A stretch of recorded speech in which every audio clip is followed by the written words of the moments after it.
What is the situation right now? I don't know if any of you have ever done this, but I remember some years ago somebody said, "Oh, they've opened a new pub round our way. Yay! It's only got one bar. Oh, it's 40 foot long. Yay!" You know, that kind of. There's good news and bad news depending on your perspective. At the moment, in the construction sector, there's demand is high in most places we look. Most of our clients in construction, there's tons and tons of opportunity. That's great news.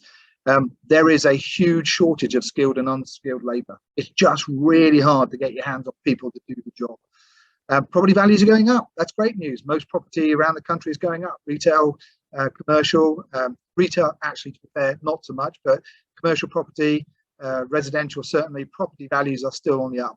Supply chains are disrupted. It is getting harder to do what you do. Just getting bits of wood and materials and plasterboard is tricky. The economy is expected to grow. That's what Rishi Sunak is expecting. That's what the budget for, or the Department for Budget Responsibilities expects.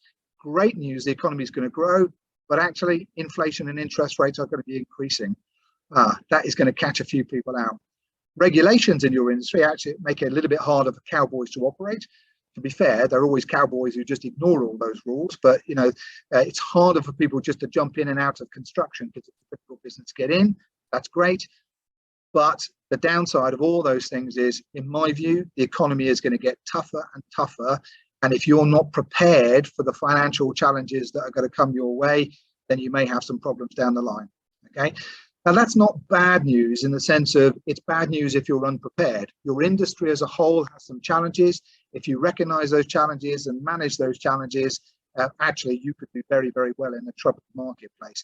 It's if you bury your head in the sand that one of those issues is going to catch you out. So in summary, risk is everywhere. We're not talking about running away from risk. You can't do that. It's about identifying risk, understanding risk, and managing risks, not hiding from it. Financial risk is about discipline and control, doing all the right things, thinking ahead, planning, cash flow forecast, communication with your bank, all those kind of things. It's the boring, dull stuff to make sure the money's where the money's supposed to be. I'm not saying it is fun. It isn't fun, but it's important.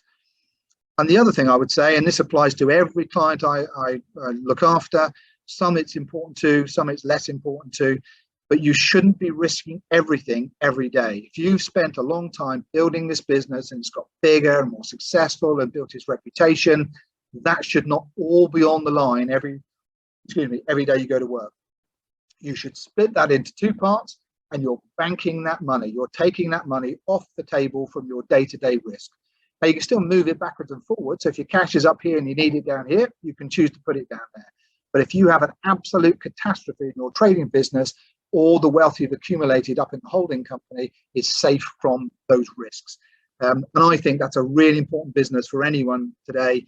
A really important issue for anyone in business is to look at whether they are risking all that hard-earned wealth they've created in a single company structure, where if it goes wrong, it all goes wrong.